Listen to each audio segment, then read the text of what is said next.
All right, what's going on, y'all? We're back. We got a 7 round mock draft today. For the team that I mentioned in last week's video that traded up back into the first round with the Houston Texans to acquire pick 23. And then they also have their first round pick at pick 11. It's the Minnesota Vikings. This team is in a very interesting position because pretty much the whole world is convinced that they are going to trade up with 11 and 23. I would say the most likely destinations for them to trade up to would be number 5 or number 3 if New England is willing to trade out of 3. Um, so we're gonna try something new here today. We're gonna run 3 mock drafts instead of 2. And I'm gonna break them down for you. I'm gonna run one where I stick and pick at 11 and 23. If you watched my video last week, I did not trade up in my first round mock. I still can't decide. I can't wrap my head around where is JJ McCarthy gonna land in this first round or even the second round. I ended up taking him at 23 with the Vikings' second pick, and I do think that's definitely a possibility. But there's a lot of speculation around the league that they could trade up to 5 and take him. I really think at this point, Antonio Pierce went on a little tangent, I think either yesterday or today, talking about Aiden O'Connell putting in a lot of work and whatever this all season. I think the Raiders are going to roll Aiden O'Connell and Gardner Minshew out there. I think they're kind of out of the quarterback race here in the first round. But there is still a few teams that I think could target a quarterback. I really think the Rams and Sean McVay could be aggressive in trying to get JJ McCarthy in there to be like kind of like a understudy of Matthew Stafford. And those are like for the late round teams at least. And then on the other side, early in the draft, I think the Saints could go after a quarterback. I don't think the Seahawks are now, but it's really the Vikings, the Broncos, and then your top 3 here, and then potentially the Giants. So I don't really know. I do think the Vikings, if they were to get JJ McCarthy, would want to be aggressive and jump up in front of the Giants here at 5. That's why I talked about that a minute ago. However, I do see the Broncos being willing to do it. The more I'm thinking about it, the more it makes sense for the Patriots to trade back right now. They could get Marvin Harrison at 3 if they really wanted to, or at quarterback. But yeah, we're gonna run 3. We're gonna run one where we stick and pick at 11 and 23. And then one where we trade up to 3, and one where we trade up to 5. So let's get into it and let's talk about the Vikings' current depth chart. All right, so over here on Our Lads, shout out to them with these great depth charts that we like using on these videos. We're gonna start here at the top. Obviously, in Minnesota, you've got the best receiver in the NFL in Jay Jettis, Justin Jefferson, and a very, very good rookie in Jordan Addison. He had a very good rookie year, stepping up in the absence of Jefferson, who was hurt for a little while. And then I think there's a little bit of a question mark there at that, kind of like that slot receiver, that, that wide receiver 3 spot. You've got a few different names in there that could potentially make an impact in Trent Sherfield, who they just went and signed for Buffalo. Brandon Powell didn't have a terrible year last year while Jay Jettis was also out. And then, yeah, I'm not going to mention N'Keal Harry's name in that conversation. But losing KJ Osborne, I think, does hurt this offense a little bit. Moving down here to the offensive line, the tackles are awesome. O'Neal and Darisaw, awesome tackles. Garrett Bradbury, I think, is fine at center. I think he's starting to, regress just a little bit. I think that position could be in play for them in the draft. And then I think Ed Ingram is fine at right guard. Well, I don't think he's bad. I just think he's fine. But left guard, I think, is definitely a need for them to replace Blake Brandel. I think he's how you say it, Blake Brandel or Blake Brandel. I think replacing him. And then tight end, I think you're fine. Maybe you go after a backup tight end, but I think Josh Oliver and Johnny Munt are fine as backup tight ends to TJ Hawkinson. Running back, I think you're fine. You went and you got Aaron Jones. Ty Chandler had a good year last year. And you've got other guys in that room like Myles Gaskin, who had a good year a few years ago. And in the quarterback room, you bring in Sam Darnold, and in this system, right, you've got Jay Jettis, you've got Jordan Addison, you've got TJ Hawkinson, you've got 2 good running backs, you've got a good enough offensive line, and you've got potentially, if not, the best, a top 3, top 5 play caller in the league in Kevin O'Connell. I think that Sam Darnold can be fine in the system at least for a year. I really do. And then maybe if he's not, if you want to give Jaren Hall a shot again, I think that's fine too. But just the trade up is throwing me off. I really don't understand what the Vikings are going to do here in this draft. Because the trade up getting to 23, it makes sense. It makes sense for them to trade up to get a quarterback after acquiring pick 23. But I just don't know. That's giving up a lot of picks, and you still need other positions. And then let's go take a peep here at the defense. I think their edge rushers was definitely a need. However, you go out and you sign a guy like Jonathan Grenard, a guy who had a very good year in Andrew Van Ginkel last year. And you also bring in Jihad Ward. And then on top of that, you've got a guy that I was not super high on, but like I didn't dislike him, and Andre Carter from the draft last year. I think you're fine at edge now, and maybe you can go get some depth in the draft. You do have a lot of day 3 picks, which we'll talk about here in a minute. But then also up there in the front, I do think interior of the defensive line is in play. You've got Jonathan Bullard, you got Harrison Phillips, you got Jerry Tillery. But man, I'm not in love with their interior of the defensive line. I think that's definitely in play in the draft. Linebackers, I think you could use some depth. You went and you got Blake Cashman, who had a really good year last year. You got my guy, Ivan Pace Jr., who you got undrafted last year. Man, was I I was in love with this kid's film. Ivan Pace Jr. is a very good middle linebacker, and I think he will be for a few years. And I was trying to tell people that last year during the draft process.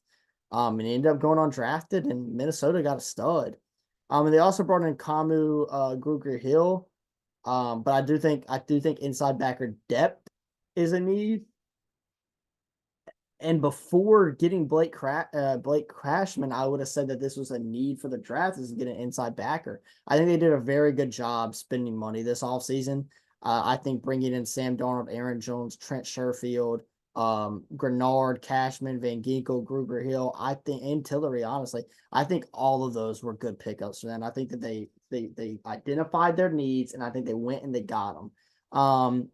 And then another need I do think is corner. I like Byron Murphy, but he had a bad year last year. Sorry guys. Caleb Evans is not a good corner to have, though. I think you definitely want to go get another corner. Andrew Booth Jr. is young. Mekhi Blackman is young. And you got Shaquille Griffin too. And then in the nickelback role, you got Josh Metellus, who actually had a good year last year, along with Cam Bynum. Big breakout year for Cam Bynum last year at that free safety position. And then you bring Harrison Smith back, who's probably on his last year of his deal, or not deal, because he was a free agent, I think. But probably in the last year of his career is what I was trying to say, getting close to it. This is year, I think, 12 for him. So I think safety, secondary, mainly a corner and outside corner is in play there for sure. But yeah, let's get back over to the Mark Jefferson later and let's get into it. All right. So looking at the Vikings pick this year, they have 11 and 23, like we said. 23 they acquired from Houston, which was originally Cleveland's pick from the Deshaun Watson trade. Then they've got a lot of just sub 100 picks: 108, 109, 157, 167, and 177, along matched with 230, 232 in the 7th round. And then next year their pick barrel is looking pretty thin: a 1, a 3, a 4, and 2 5s. So, looking at trading up, you're probably looking at 11, 23 in a future first, especially to go up to 3. So I think you could get something back going up to 3 or 5, but I mean, dude, I just don't know. I really don't know. I mean, that is looking at giving up a lot to say like, hey, we're ready to win. Especially, and this is what I got a friend who is a Vikings fan. Shout out Cruz. That I was trying to explain this to him a little bit. Yeah, though I don't think the Vikings have bad talent by any means, especially on their offense. But I just think that riding Sam Darnold out for a year makes a lot of sense. You're in the NFC North. Wait, in the NFC North, you've got the Packers who looked good last year and are a really young team. You've got the Lions who looked amazing last year. They went to the NFC Championship, were almost in the Super Bowl, and kept pretty much everybody that they needed to keep, and added some guys. And you got the Chicago Bears who really turned it on at the end of the year last year, and they're looking at, they went out and they got another running back. They got Keenan Allen. They retained Jalen Johnson. The Bears went out and made all these moves too. And then on top of that, the Bears had the first overall and the 9th overall pick where they're going to bring in Caleb Williams and they're going to bring in somebody else. So the Vikings are in a really tough position, and I just don't think trading off everything, including your 2 first rounders this year and your first rounder next year, just to get a quarterback when you have Sam Darnold for a year, I just don't think it makes a lot of sense. So I already have it punched in here. I'm going to offer this trade to the Patriots because I think this is what it would look like. We're going to acquire, I think, 103 in this trade, though. Oh my God, I hit start draft and not trade. Okay, well, scratch that. We'll do the Patriots trade next one. We're going to go ahead and run this stick and pick. I hit the wrong button. That's my bad. We're going to go ahead and run the stick and pick here. So we're at 11. We're looking at the board. Yeah, guys, because this, I don't like how this system is set up. JJ McCarthy is, whoa, timeout. Did they break? Oh, whoa, timeout. Whoa. JJ McCarthy. That's a James Daniels to the Falcons. It's funny. JJ McCarthy is off the board, though. I was gonna say I don't really like how the system's set up, and JJ McCarthy is gonna be on the board most of the time. Scratch that. My bad, PFF. I'm looking at Cooper DeJean and Byron Murphy. Really, there's a lot of good options here. I mean, Cooper DeJean, Byron Murphy, Quinion Mitchell, Jerzon Newton, Johnny Newton, Nate Wiggins, Terrion Arnold. Jackson Powers Johnson. There is a lot of good options here. And I think last week I went Terrion Arnold at 12 and JJ McCarthy at 23.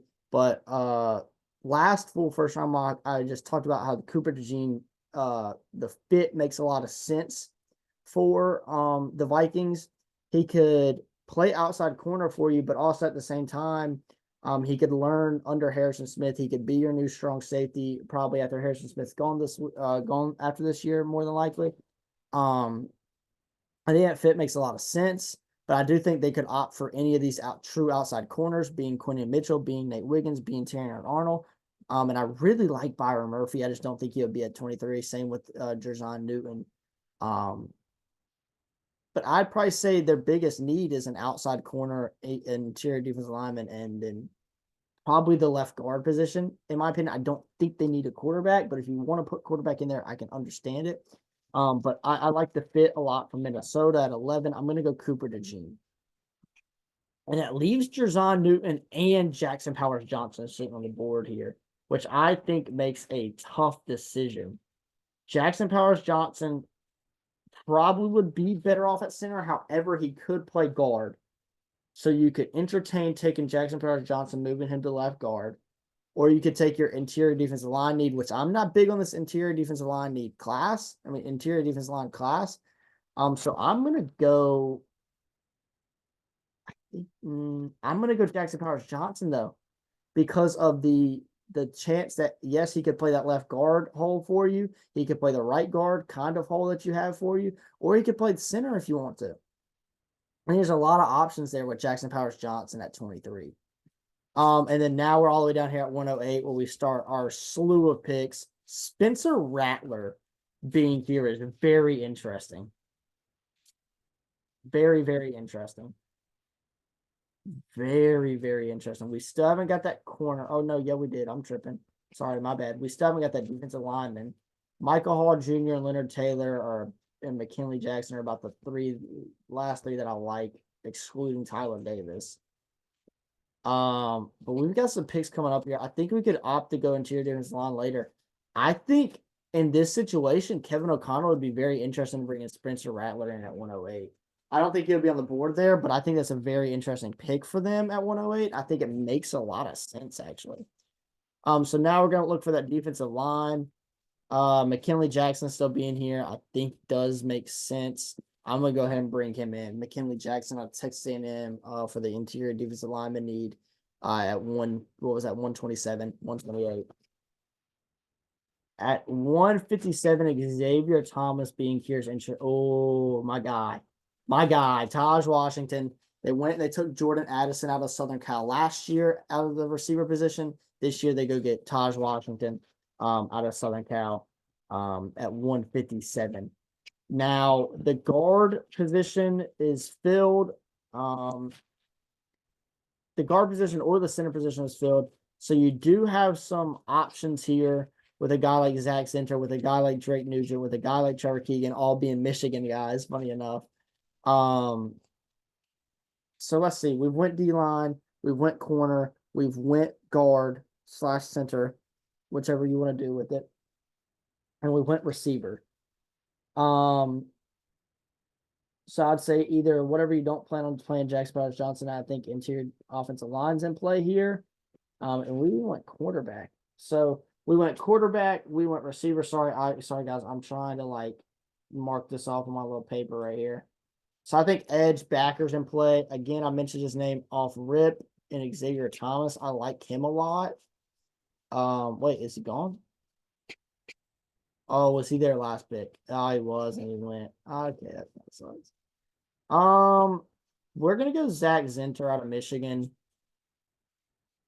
Kind of double down there, and like I said, that right guard position I think is also a question mark. If Zach Zenter's, a guy that you want to bring in there, potentially try to get in, get some reps in there. I don't think it's a bad idea, and really we could double down there. But I'm gonna go look at edge. I see Jalen Harrell's name. I don't think he's a bad player. And really at 230, 232, it's gonna be slim pickings. It's probably gonna be like JJ Weaver and stuff like that as options. Here at 177, I'm gonna go.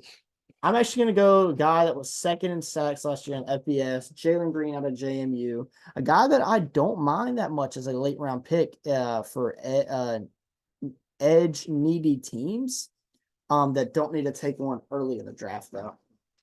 And at 230, 232, right here, back into the draft. What are we going to do? I'm going to look linebacker just because that's one of the positions we haven't taken yet. And I'm going to look BPA. I guess Jalen Ford is going to be the pick here. Not a lot of options working here. And I might double down at corner with Marcellus Dial or Willie Roberts. Yeah, not a lot of names here. We did take a guard and a center, and we could really, really triple down with Andrew Rhyme out of Oklahoma. But I'm not going to do that. I'm going to keep it simple. I'm going to double down at corner. Marcellus Dial, a guy that about a year and a half ago, if you were looking at mock drafts, Marcellus Dial was being mentioned in the second round. And unfortunately, he has fallen a lot. Got out of South Carolina, corner, Marcellus Dial there in the 7th round at 232. Recap this first draft real quick. No trades, stick and pick. We got Cooper DeJean at 11, immediate impact in that corner room, probably playing your outside corner, Byron Murphy. Jackson Powers Johnson, I know it gives it a C, but I think it's a really good pick. You want him to slot in and play center over Garrett Bradbury? Cool, but I really think he could take that left guard position over immediately.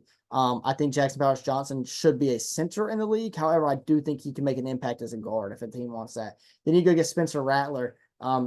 Maybe a QB competition between little Spencer Rattler and Sam Darnold, huh? McKinley Jackson comes in, I think, can make an impact in the defensive line room immediately. With Harrison Phillips, Jonathan Bullard, Jerry Tillery. Taj Washington comes in, I think could be your slot guy. Kind of, even though you went and you got Trent Sherfield, I do think Taj Washington is a good receiver. I'm really high on him. Might even be a guy that we take multiple times in this video. Zach Zenter, guard, depth guy, round 5. Jalen Green, edge, depth. Jalen Ford, linebacker, depth. Marcellus Dial, corner, depth. There we go. That's draft number 1. And let's move right in here to draft number 2. I'm going to try to speed these up a little faster here. And this is going to be our Patriots trade up draft. We're coming up to 3. We're unfortunately giving up 11, 23, and a future first. We're getting 3 and 103, like I said earlier, and I clicked the wrong button. There we go. Let's start the draft. Drake Maye, Caleb Williams. Now, this is where it does get risky. This is where it gets really risky because I don't think that Minnesota wants Jaden Daniels. I think that they want Drake Maye or they want JJ McCarthy. And so trading up to 3 is a really dangerous position because if Washington goes Drake Maye, then you just trade up 3, gave up the house, and the main guy that you wanted in Drake Maye is not there. And now are you going to take JJ McCarthy at 3? I don't think you are. So Marvin Harrison being here is so funny. That would be interesting. But for the sake of the video, what I'm going to do here, right, is I'm going to draft Jaden Daniels. However, I want it to be a mental note.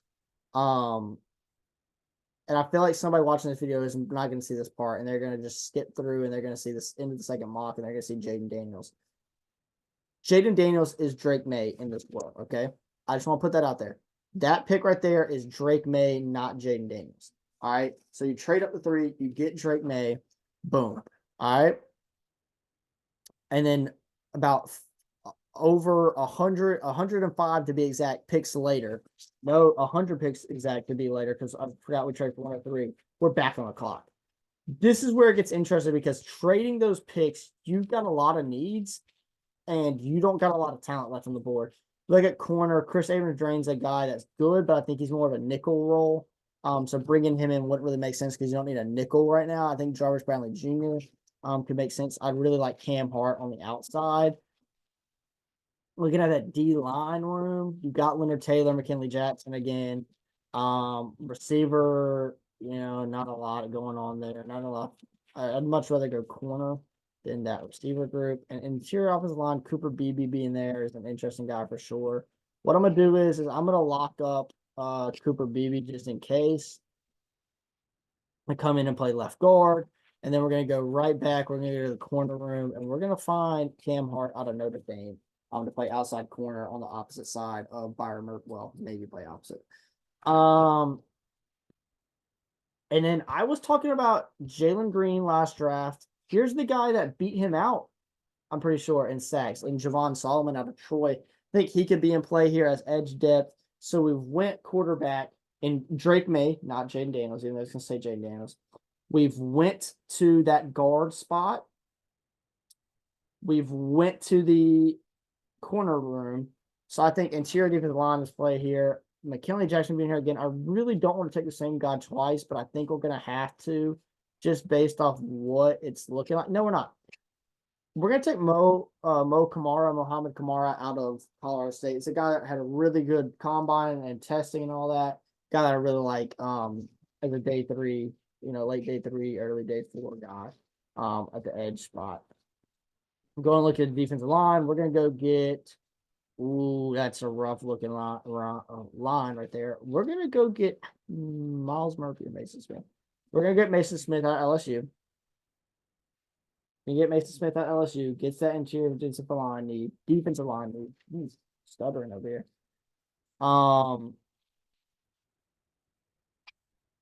Backer, no, definitely no backer left. So backer's gonna have to be later.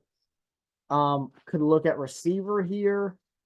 Probably not gonna be a ton on the board. I wouldn't mind doubling down again at a position like corner or like interior offensive line. Receiver, we're looking. Josh Cephas is a guy that you could entertain. I think we're going to trade back here. Cincinnati's interested. We're going to trade back to 194, and we're going to pick up a future 6th. I think they would accept that, though. You're trading up to 167 for 194. We're going to force the trade. We're going to force this trade. Oh, come on, dog. Force this trade. We're going to pick up a future 6th and 194 for 177 just because there's not a lot happening here. Well, wait, what? What just happened?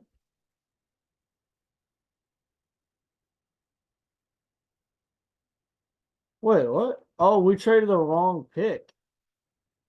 All right, well, we're still picking. Haha. Get finessed, Cincinnati. I'm gonna bring Joe Milton in. I'm gonna bring Joe Milton in. Um, Kind of rounds out the QB room, and they got Nick Mullins and Jaron Hall. Um, but Joe Milton, I think, would be a funny pickup for Minnesota. I honestly, I just did not know what to do there at that pick.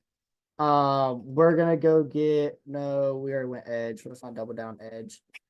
Let's go get a guy that I like out of UTSA, Josh Cephas. He's gonna play that wide receiver spot, slot wide receiver need that you need. And then 230, 232 is probably gonna be the same names here, really. Not a lot happening. Let's go get Andrew Ryan out of Oklahoma. He's a center. And we're gonna bring in Trey Taylor. No, we're gonna bring in Dominique Hampton out of Washington at safety. I think that's an interesting pickup right there. Um, just a depth guy, just a depth guy. That's all it is. It's really all that 230 and 232 are.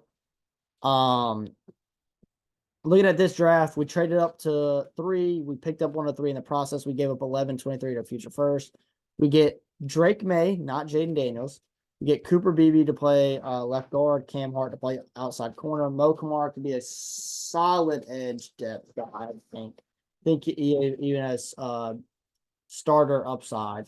Mason Smith, D-line depth, Joe Milton just for fun, Josh Stevens to play that center role. We traded 177 for 194, which we took Josh Stevens with in a future 6th. We got Andrew Ryan to come in, little just offensive line depth and Dominique Hampton at safety depth. And last but not least, we're going to run this one super quick. Let's go into it. We're moving up to 5 with the Chargers. I still think that, in my opinion, what we're going to do is we're going to use this round 3 for next year as a placeholder. What we're going to do is this is going to be 11, 23, and a 2026 second round pick is what that third round for next year is going to be. We're going to pick up kind of similar to the last one. We're going to pick up 105 in the trade. It's accepted. Let's start the draft.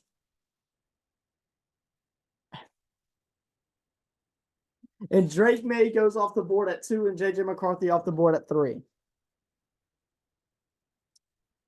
All right. Well, Jaden Daniels is going to be picked again for the second draft in a row as a different name. That's going to be JJ McCarthy there at 5 in the form of Jaden Daniels in the mock draft simulator. So JJ McCarthy's on the team. Still looking guard, corner, interior defensive line for the most part, maybe a receiver. Michael Hall being here is a name that we haven't talked about yet. I'm going to bring him in out of Ohio State, Michael Hall Jr., to help with the defensive line room. And then we're going to go look at that corner again. And I think I'm going to bring in Cam Hart again. Yeah, I'm going to bring in Cam Hart again out of Notre Dame. And then we're going to hope Cooper Beebe's here, and he's not going to be. So we're going to go look at that interior offensive line room still. What do we got receivers wise? Anaya Smith. Is this the I'm thinking of? Yes. Anaya Smith, very fast receiver out of Texas A&M. We're gonna bring him in, to fill that kind of slot role that we kind of need, but kind of don't need at the same time.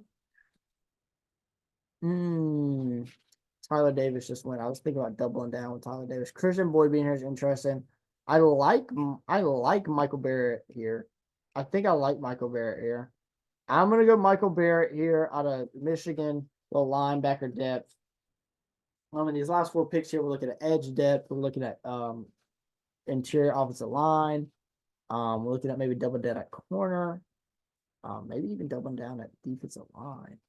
I'm gonna go ahead and get an interior offensive lineman just because we haven't taken one yet. Well, we're gonna wait actually, I think. For 177.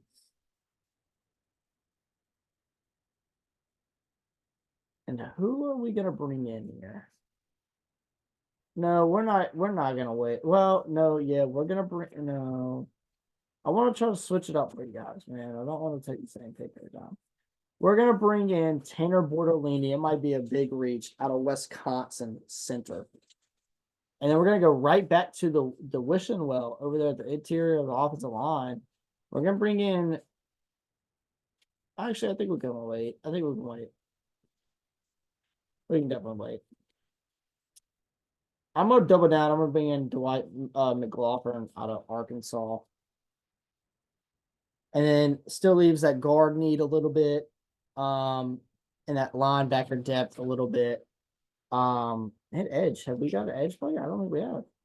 I'm gonna bring in Jalen Ford again out of Texas, and then I'm gonna go get the highest ranked guard that's left, and that's gonna be Layden Robinson out of Texas A&M. So that's the 3 drafts. The Minnesota Vikings. What are they gonna do? I actually have no clue. I legitimately have no clue what they're gonna opt to do. Are they gonna trade up to 3? Are they gonna trade up to 5? Are they gonna stick and pick? Who knows? Again, I vote stick and pick. This last mock draft, we traded up to 5 with the Chargers, went 105. We gave up 123 and a 2026 second round pick. Jaden Daniels is not our quarterback. It's JJ McCarthy. We got Michael Hall Jr., Cam Hardigan, Anaya Smith, Michael Barrett, Tanner Bortolini, Dwight McLaughlin, Jalen Ford, and Layden Robinson. I said we didn't take linebacker, and we did, so I should have went edge here. That's fine. I appreciate your support as always. Vikings this week. Next week, I'm looking at doing a whole division. I'm thinking maybe the NFC South because I haven't got to talk about the Panthers. Or no, I did a 7-round mock on the Panthers. Scratch the NFC South. I think maybe the AFC East. I think that might be a fun division to do. Jets, Patriots, Dolphins, Bills. Yeah. Or maybe run a no, I can't do a Browns 7-round mock down. I'm a Steelers fan. But yeah, that's it. I'll figure out what I'm gonna do. I'll see y'all next week. I appreciate the support and love as always. Peace.